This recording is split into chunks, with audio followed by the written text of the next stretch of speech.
त्याच्या खाली बघ नेहमी गेली ना तर मी त्याला कपाटात जायची हिसकायला. तिकडे मला लहानपणाच्या पूर्ण सगळ्या आठवणी भेटायच्या. तर ते एक मला एक मेमोरेबल मुवमेंट आहे माझ्यासाठी की आता पण मी वाटतं ना की माझे कुठे फोटो असतील तर एका लढा मामाच्या घरी असतील माझे सगळे फोटो. तर ते एक आहे. त्यानंतर मग आम्ही एकदा बसलो होतो घरातच.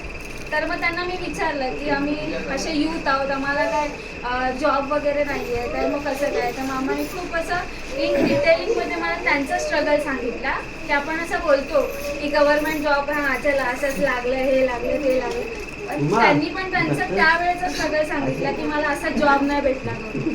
त्यांनाही स्ट्रगल करावं लागलं, खूप सारे फॉर्म भरले. आणि आपण असं आपला मीच असतो की आधीच्या लोकांना जॉब गव्हर्नमेंटमध्ये असेच घेत होते उचलून, हा घ्या चला. पण त्यांचं तसं नव्हतं. त्यांनी खूप सारे प्रयत्न केले त्यांच्या अडल्टहूडमध्ये आणि त्यानंतर त्यांना जॉब भेटला. तर तो एक इन्स्पिरेशन माझ्यासाठी आहे की आपण कधी थांबलं नाही पाहिजे.